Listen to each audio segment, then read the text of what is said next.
आनंद कंद सच्चिदानंद श्री कृष्ण चंद्र चरणारविंद मकरंद मिलिंद भगवत प्रेमी महानुभाव। आज का प्रश्न उठाते हैं। राधा राधा श्याम करके ये कोई सज्जन है, कोई भाई हैं, यदा कदा इनके प्रश्न पूर्व दिनों में आते ही रहे हैं।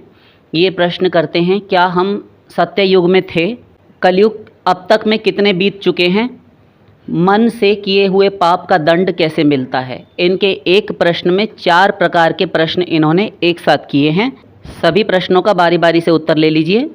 देखिए, सत्य युग एक की बात आप कर रहे हैं। एक एक शब्द को ध्यान से सुनिएगा, हम डिटेल नहीं करेंगे और सारगर्भित बोलेंगे। हाँ बोलिए।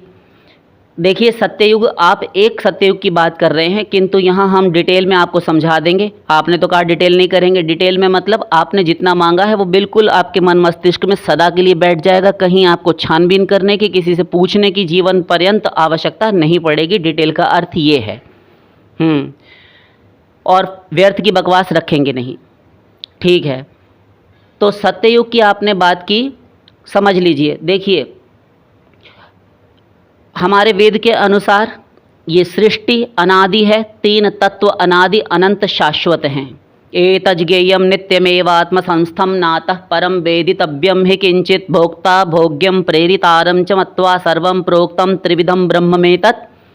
कठोपनिषद, मुंडकोपनिषद में भी ये मंत्र है, ठीक? इसका मतलब 3 तत्व अनादि अनंत शाश्वत हैं। ब्रह्म, जीव, माया, यानी आप और अनंत अनंत जीव, 84 लाख प्रकार के शरीर, ये सब जीव, और उसी के अंतर्गत देवता, भूत प्रेत पिशाच इत्यादि योनियाँ, जलचर, थलचर, नभचर, ये सब आ जाते हैं, ठीक?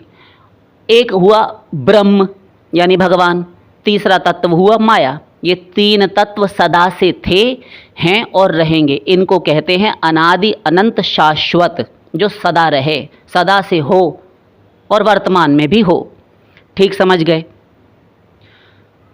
तो ये सदा से और सृष्टि भी सदा से, क्योंकि न जायते म्रियते वा कदाचिन नायम भूत्वा भविता वा न भूय अजो नित्य शाश्वतोयम पुराणो न हन्यते हन्यमाने शरीरे। गीता 2 अध्याय सांख्य योग।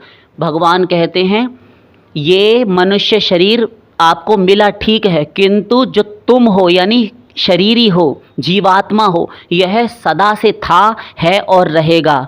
आगे भी भगवान कहते हैं 3 अध्याय में, 4 अध्याय में भगवान कहते हैं कि अर्जुन, ऐसा कोई काल नहीं था, न त्वेवाहम जातुनासम न त्वम नेमे जनाधिपाः। ऐसा कोई समय नहीं था जब तू नहीं था, मैं नहीं था और ये विपक्षी राजा लोग नहीं थे जिनसे कि तू यहाँ युद्ध करने के लिए खड़ा है। और वर्तमान में भी हम एक दूसरे को देख रहे हैं।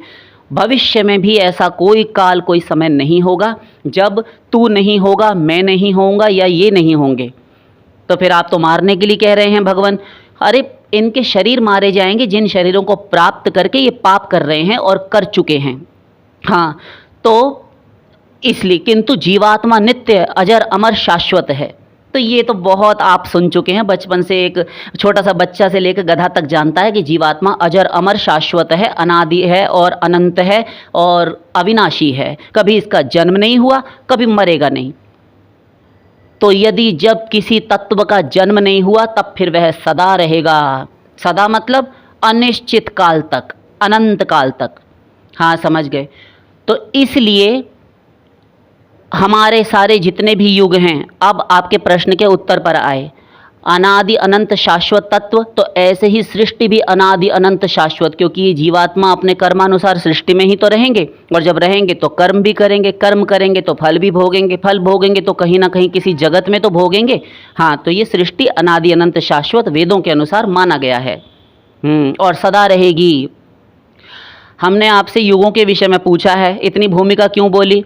आवश्यक थी, ठीक? तो अब ध्यान दीजिए एक एक बात पर। हाँ, इससे पूर्व देखिए, ये स्वयंभू मनवंतर इससे पूर्व था। मतलब जिस मनवंतर में अभी आप वर्तमान में श्वास ले रहे हैं, जी रहे हैं, यह वर्तमान मनवंतर आपका जो चल रहा है, ये वैवस्वत मनवंतर है। ओम विष्णुर्विष्णुर्विष्णु श्रीमद्भगवतो महापुरुषस्य, हाँ ऐसा बोलते हैं पंडित लोग जब नवदुर्गा पूजन करवाते हैं, नवरात्रि महालक्ष्मी पूजन, बड़े बड़े अनुष्ठानों में संकल्प मंत्र, संकल्प वाक्य बोले जाते हैं। तो वैवस्वत मनवंतरे अष्टाविंशतितमे कलियुगे कलि प्रथम चरणे जम्बूद्वीपे भरतखंडे भारतवर्षे आर्यावर्तांतर्गत पुण्य प्रदेशे इत्यादि। हाँ, तो ये आपका हुआ कौन सा? वैवस्वत मनवंतर। इस मनवंतर से पूर्व जो मनवंतर था वह था स्वयंभू मनवंतर। ठीक, ये मनवंतर क्या होता है समझ लीजिए। देखिए, ब्रह्मा जी का एक दिन होता है, जैसे आपका हम मनुष्यों का एक दिन होता है, उसमें कुल जमा टोटल कितने घंटे होते हैं? 12 घंटे और 12 घंटे मिलाकर 24 घंटे। हाँ, तो 12 घंटे का दिन, 12 घंटे की रात, इसी हिसाब से ब्रह्मा जी का 12 घंटे आपको बताएं कितना होता है? हाँ बताइए। 4 अरब 32 करोड़ वर्ष ब्रह्मा के 12 घंटे यानी एक दिन, और 4 अरब 32 करोड़ वर्ष की रात्रि, तो कुल जमा टोटल कालमान हुआ ब्रह्मा जी के एक दिन का 8 अरब 64 करोड़ वर्ष। अरे बाप रे, हाँ ऐसा ही है। ठीक, तो ब्रह्मा जी के, ध्यान दीजिए एक एक शब्द पर, ब्रह्मा जी के एक इस दिन को कल्प कहा जाता है। ठीक, तो एक कल्प को या एक दिन को ब्रह्मा जी का जो होता है, इस ब्रह्मा जी के एक दिन या एक कल्प में 14 मनवंतर होते हैं। तो एक मनवंतर, ये जो 14 मनु होते हैं, उन मनुओं का मनवंतर जो होता है, यानी एक एक मनु का भोग काल होता है, शासन काल होता है। एक एक मनवंतर का भोग प्रत्येक मनु करता है। तो 14 मनु होते हैं ब्रह्मा जी के एक दिन में, यानी एक कल्प में, यानी 8 अरब 64 करोड़ वर्ष में। समझ गए? तो जब 14 मनवंतर हुए यानी 14 मनु बीत जाएं, तब पूरे 14 मनवंतर यानी ब्रह्मा का एक दिन पूरा हो गया। ठीक, तो ब्रह्मा जी के एक कल्प में यानी एक दिन में 8 अरब 64 करोड़ वर्ष में 14 मनवंतर हुए। हाँ, वो तो हमने समझ लिया। तो 14 मनवंतर में से प्रत्येक मनवंतर की आयु कितनी होती है ये भी सुन लीजिए। ब्रह्मा जी का एक दिन तो सुन लिया आपने, टोटल आयु आगे चल के बताएंगे। तो एक मनवंतर की आयु होती है 30 करोड़ 67 लाख 80 हजार वर्ष का एक मनवंतर होता है। इसी को आप 71 बार जोड़ लीजिए, कुल जमा टोटल। तो 71 मनवंतर बीत जाए यानी 994 युग बीत जाएं, तो ये इतना बड़ा ब्रह्मा का दिन, और उसमें संध्यांश यदि जोड़ें तो 1000 पूरे के पूरे मनवंतर। ठीक, तो ये हुए। देखिए, देवताओं का वर्ष क्या होता है? देवताओं का जो वर्ष होता है, मनुष्यों का एक वर्ष 360 दिन का, आप गलत बोल रहे हैं, 365 होता है। वह अंग्रेजी कैलेंडर के अनुसार होता है। हिंदू पंचांग के अनुसार प्रतिपदा यानी पड़वा यानी एकम तिथि से अमावस्या, और अमावस्या से फिर प्रतिपदा से लेकर पूर्णिमा, तो ये 30 ही तिथियां कही गई हैं। इसके अनुसार हम चलते हैं, सनातनी या हिंदू धर्मावलंबी। हाँ, तो 360 ही दिन होते हैं हिंदू पंचांग, हिंदू धर्म के अनुसार। तो 360 दिन के हिसाब से यदि जोड़ें तो हमारा 6 महीने का जो है, एक 6 महीने का आधा वर्ष मनुष्यों का, 6 महीने का पूरा वर्ष, यानी 12 महीने का एक वर्ष। इसी हिसाब से देवताओं का जो होता है, तो मनुष्यों का जो एक वर्ष है, मनुष्यों का एक वर्ष देवताओं का एक दिन होता है, एक रात्रि होती है, यानी 6 महीने का दिन, 6 महीने की रात्रि। इस हिसाब से 1200 वर्षों में 43 लाख 20 हजार वर्ष हुए। ठीक, यानी मनुष्यों का एक वर्ष मनुष्यों के 3,60,000 वर्षों के समान है। क्या समझे? मनुष्यों के 3,60,000 वर्षों के बराबर देवताओं का एक वर्ष। किंतु ब्रह्मा जी की आयु इससे भी परम विलक्षण है, इसीलिए उसे परमायु कहा जाता है। समझ गए? आगे बोलिए। तो ऐसे 71 मनवंतर बीत जाएं तो ब्रह्मा जी का एक दिन रात यानी कि एक कल्प, और इस एक कल्प या फिर ब्रह्मा के एक दिन में यानी चतुर्युगी 1000 बार बीत जाए। सत्ययुग, त्रेता युग, द्वापर युग, कलयुग, एक एक हजार बार बीत जाएं तो 4000 बार चौकड़ी घूमी। हाँ, तो अब ये 4000 युग, प्रत्येक युग मतलब एक एक हजार, 4000 बार बीते तो इसको एक चौकड़ी का घूमना कहते हैं, 1000 बार। तो कुल जमा टोटल आयु है हमारी चौकड़ी की, इन चारों युगों की कुल जमा टोटल आयु है 43 लाख यानी 43 लाख 20,000 वर्ष। समझ गए? तो ये चतुर्युगी की चौकड़ी की कुल जमा टोटल संख्या 43 लाख 20,000 वर्ष। यही 43 लाख 20,000 वर्ष 1000 से आप गुणा कीजिए तो गुणनफल होगा 4 अरब 32 करोड़ वर्ष, और इतनी ही बड़ी रात्रि जो हम आपको पूर्व में बता चुके। तो कुल जमा टोटल कितना आया योगफल? 8 अरब 64 करोड़ वर्ष। ठीक, अब इतना बड़ा ब्रह्मा का एक दिन रात हुआ। इस दिन रात के हिसाब से ब्रह्मा जी की परमायु 100 वर्षों की है।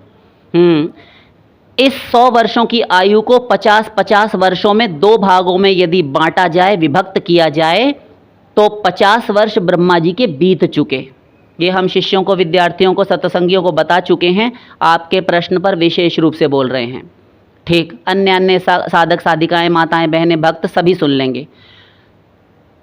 तो 50 वर्ष ब्रह्मा जी के बीत चुके, और पहले के 50 वर्षों को पर का कह रहे हैं, यानी कि पर, पहले के 50 वर्ष ब्रह्मा जी के जो बीत चुके उसको पर कहते हैं। अगले शेष जो 50 वर्ष बचे उसको परार्ध कहते हैं। तो 50 बीत चुके, पूरी तरह बीत चुके, यानी ब्रह्मा जी अधेड़ हो गए। जैसे आप दादाजी बन जाते हैं 50 वर्ष की आयु में, ऐसे।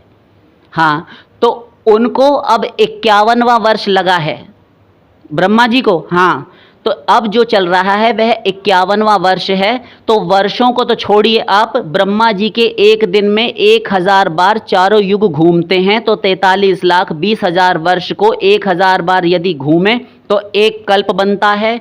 उसी कल्प में यानी ब्रह्मा जी के एक दिन में एक बार साक्षात सच्चिदानंद आनंद कंद अखिल रसामृत मूर्ति साक्षात पर ब्रह्म पूर्ण पुरुषोत्तमोत्तम रसराज श्री कृष्ण भगवान का अवतार होता है, साक्षात भगवान का।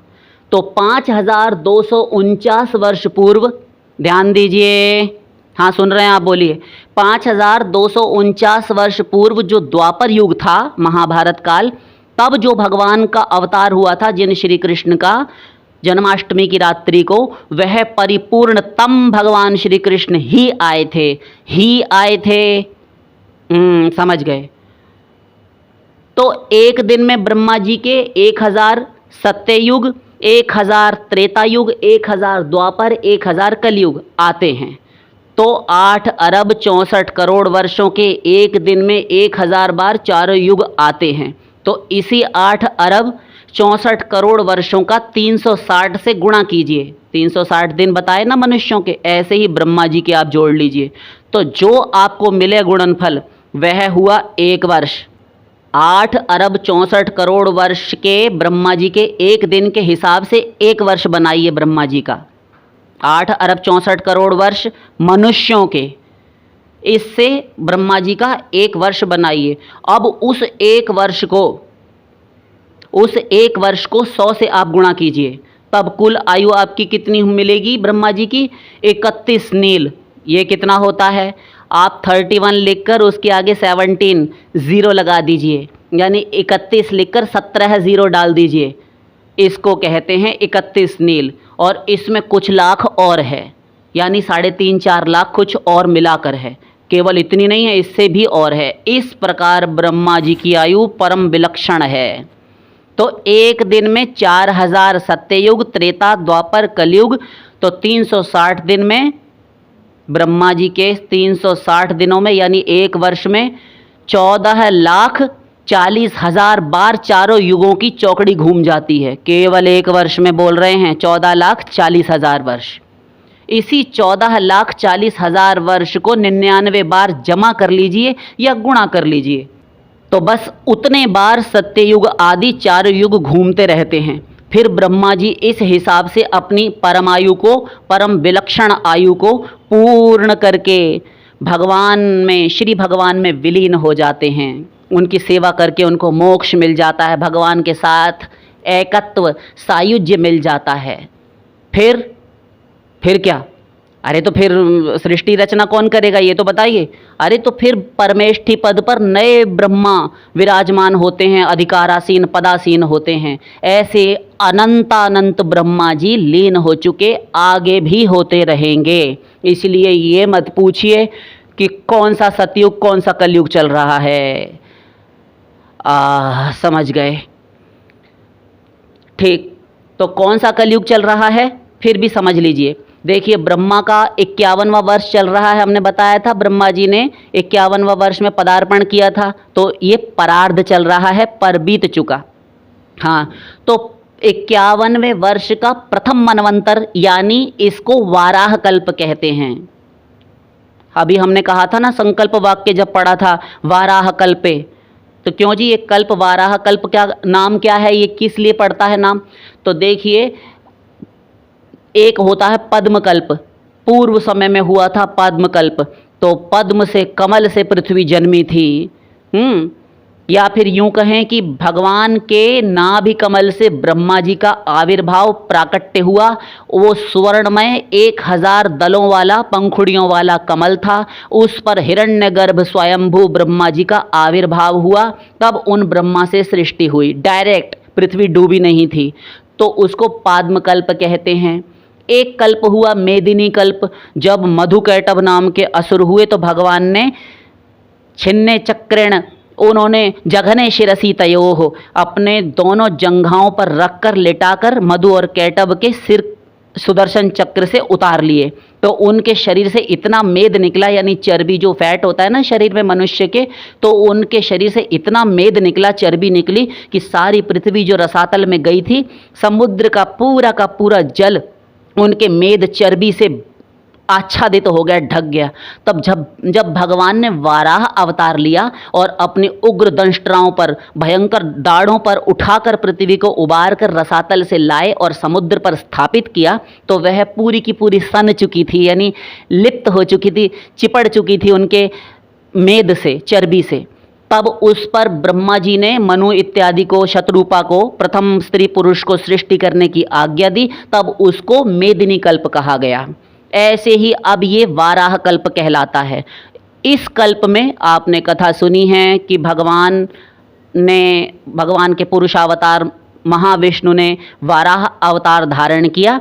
तब उन्होंने पृथ्वी को उबार कर जब लाकर ब्रह्मा जी को सौंपा, यज्ञ वाराह ने, यज्ञ शूकर ने, तो यह पृथ्वी भगवान वाराह के द्वारा समुद्र से उबारी गई।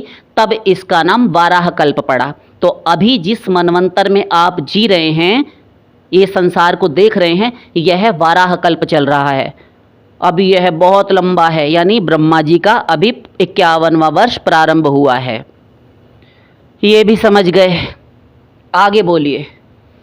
तो जो कल्प चल रहा है, इसका 51वां वर्ष का अभी पहला दिन है। हाँ, तो ये यानी कल्प है, वर्ष का पहला दिन। अभी 359 दिन बाकी हैं ब्रह्मा जी के इस 51वें वर्ष के, और इसको वाराह कल्प कहते हैं। यह आप अच्छी तरह सुन चुके। वाराह कल्प के 71वें मनवंतर में, वाराह कल्प के 71वें मनवंतर में से 28वें मनवंतर का यह कलयुग है। हमने संकल्प वाक्य में कहा था, अष्टाविंशतितमे कलयुगे कलि प्रथम चरणे। हाँ, तो अष्टाविंशति यानी 28वें कलयुग में। इससे पूर्व जो हमने अभी कहा, ध्यान से सुना होगा, भूले ना होंगे, कि भगवान श्री कृष्ण का, पूर्ण भगवान का, समग्र ईश्वर का अवतार जो हुआ था 5249 वर्ष पूर्व, जो द्वापर युग आया था, वह इसी वाराह कल्प का ही वैवस्वत मनवंतर के, इस वाराह कल्प के वैवस्वत मनवंतर का 28वां द्वापर था। समझ गए?